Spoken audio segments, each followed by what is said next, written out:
इधर deputy CM KP Maurya ने अखिलेश पर बड़ा हमला बोला। उनका यह कहना है कि अखिलेश उन्हें आगे बढ़ता हुआ नहीं देख पा रहे हैं, इसलिए किसी भी हद तक जा सकते हैं। उन्होंने कल प्रेस कॉन्फ्रेंस करके उन्होंने भारतीय जनता पार्टी और सबके ऊपर आरोप लगाया। अभी आपने भी उसमें कहा कि अखिलेश यादव आपसे भी चिढ़ते हैं और ये लोग की हत्या तक का आपने आरोप लगाया। नहीं, निश्चित तौर से श्री अखिलेश यादव जी और कुछ और ऐसे लोग हैं जो केशव प्रसाद मौर्य जैसे किसी को जिनको बढ़ते हुए नहीं देखना चाहते हैं, वो किसी भी सीमा तक जा सकते हैं। जब उनकी मतलब जहर कितना भरा हुआ है, ऐसे शब्दों का प्रयोग करते हैं। मैं कभी भी अखिलेश यादव जी को श्री अखिलेश यादव जी के अलावा कुछ नहीं कहा हूं और किसी भी दल के किसी नेता के बारे में मैंने ऐसे शब्दों का प्रयोग नहीं किया है। लेकिन जब उनको कहीं पर भी प्रेस होती है, कोई मंच होता है, सदन होता है, तो वो गाली गलौज की मर्यादाएं जो होती हैं उसको भी पार करके आप शब्दों का प्रयोग करते हैं। मैं यह मानता हूं कि इस प्रकार के अहंकार का जवाब प्रदेश की जनता समाजवादी पार्टी को दे चुकी है और आगे भी देगी। इधर गाजियाबाद में अवैध निर्माण पर एक्शन हुआ है। बालाजी बिहार में जीडीए का बुलडोजर गरजा है। जोन 3 में अवैध निर्माण ध्वस्त किया गया है। बड़ी खबर हम आपको गाजियाबाद से बता रहे हैं। यहां पर अवैध निर्माण को ध्वस्त किया गया है। बालाजी बिहार का यह मामला है, जहां पर गाजियाबाद डेवलपमेंट अथॉरिटी की टीम पहुंची। बुलडोजर का एक्शन यहां पर देखने को मिला है। जोन 3 में अवैध निर्माण को ध्वस्त किया गया है। तस्वीरें भी हम आपको दिखा रहे हैं। तमाम लोगों ने इस कार्रवाई का विरोध भी किया, लेकिन जीडीए की टीम ने यहां पर बुलडोजर एक्शन लिया है। इससे पहले कई बार नोटिस जारी किया गया अवैध निर्माण को लेकर, और आज यहां पर एक्शन देखने को मिला है टीम का।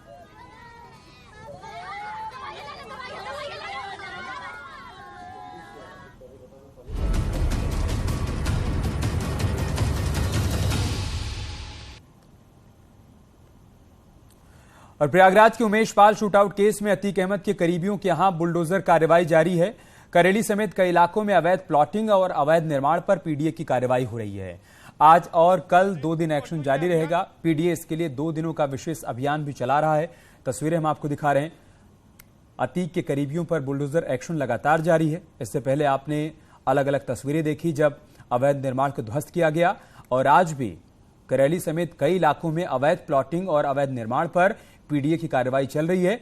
अधिकारियों ने बताया कि आज और कल अगले 2 दिनों तक विशेष अभियान चलाया जाएगा और अवैध निर्माण को ध्वस्त किया जाएगा, अवैध कब्जों को कब्जा मुक्त कराया जाएगा। देखिए, निश्चित तौर पर बुलडोजर का एक्शन शुरू हो गया है और जिस इलाके में हम हैं ये बक्सी मोड़ा का इलाका है, करेली थाना क्षेत्र का। और आप देखिए कि किस तरह से बुलडोजर का एक्शन हो रहा है। हम कैमरा पर्सन से कहेंगे कि सीधे बुलडोजर एक्शन को दिखाएं। बक्सी मोड़ा के इलाके में अहमद सिटी बसाई गई थी। अतीक अहमद और उसके गुर्गों ने यहाँ पर अहमद सिटी बसाई थी और प्रयागराज विकास प्राधिकरण के नियमों को धता बताते हुए बगैर इसका लेआउट स्वीकृत कराए यहाँ पर कॉलोनी काटी गई थी, यहाँ पर सड़क बनाई गई थी, लेकिन जो मानक हैं उनका पालन नहीं किया गया था और इसकी स्वीकृति नहीं ली गई थी। तो ये जो छोटी छोटी बाउंड्री वाल है 3 से 4 फीट, इस पर अब देखिए कि किस तरह से बुलडोजर का एक्शन हो रहा है। इसको रौंदता हुआ यहाँ पर बुलडोजर दिख रहा है। 3 से 4 बुलडोजर यहाँ पर प्रयागराज विकास प्राधिकरण और इसके साथ ही साथ यहाँ पर नगर निगम के पहुंचे हैं और इस बाउंड्री वाल को देखिए किस तरह से ध्वस्त किया जा रहा है। यानी ये रौंदने की कार्रवाई हो रही है और बुलडोजर का एक्शन देखा जा रहा है। अतीक अहमद और उसके गुर्गों को, इसमें जो मेन इसका शेयर होल्डर था वो इमरान जई, यानी कि अतीक अहमद का साड़ू। हालांकि बाद में अतीक और इमरान के बीच रिश्ते काफी खराब हो गए थे और इमरान के भाई जीशान ने ही अतीक अहमद और उनके छोटे बेटे अलीप के खिलाफ कई एफआईआर भी दर्ज कराई थी। लेकिन आज जो बड़ा बुलडोजर का एक्शन हो रहा है वो प्रयागराज विकास प्राधिकरण इमरान जई के खिलाफ यहाँ पर कर रहा है। अहमद सिटी के खिलाफ ये कार्रवाई की जा रही है। 2 दिन का विशेष अभियान चलाया गया है। 2 दिन के विशेष अभियान में जो अवैध प्रॉपर्टियां हैं और इसके साथ साथ जो अवैध यहाँ पर कॉलोनियां बसाई गई हैं या फिर प्लाटिंग की गई है, उनको नस्ते नाबूद करने के लिए ये विशेष अभियान है। और जो ये अभियान चलाया जा रहा है वो करेली थाना क्षेत्र और धूमनगंज थाना क्षेत्र के तमाम गाँवों में चलाया जा रहा है। लेकिन इधर उमेश पाल मर्डर केस में एसटीएफ के रडार पर अतीक के करीबी का बेटा आ गया है। अतीक के करीबी जफर उल्लाह के बेटे आतिन की एसटीएफ तलाश कर रही है। यूपी, एमपी और बिहार में छापेमारी की जा रही है। आतिन जफर फिलहाल उमेश केस के बाद से फरार है। शूटर्स को बुर्का पहनाकर फरार करवाने में जफर के बेटे आतिन का नाम सामने आ रहा है। अतीक अशरफ की प्रॉपर्टी का काम देखता था। जफरुल्लाह प्रयागराज में हिमालयन प्रॉपर्टीज और बजाज हाईटेक सिटी के नाम पर साइट चलाया करता था और अब उसके बेटे की तलाश की जा रही है। पुलिस टीम तलाश में यूपी, एमपी और बिहार में छापेमारी कर रही है। एसटीएफ की छापेमारी लगातार जारी है ताकि अतीक के बारे में सुराग लगाया जा सके।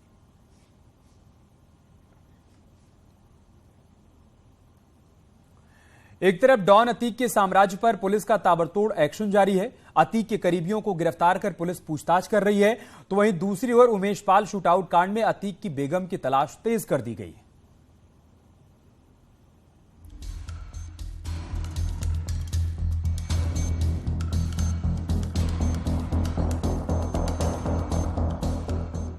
उमेश पाल हत्याकांड के गुत्थे सुलझाने के लिए अतीक के करीबियों पर एसटीएफ की लगातार कार्रवाई हो रही है। वहीं अतीक की बेगम की तलाश तेज हो गई है। खबर है कि शाइस्ता को पकड़ने के लिए पुलिस लुकआउट नोटिस भी जारी कर सकती है।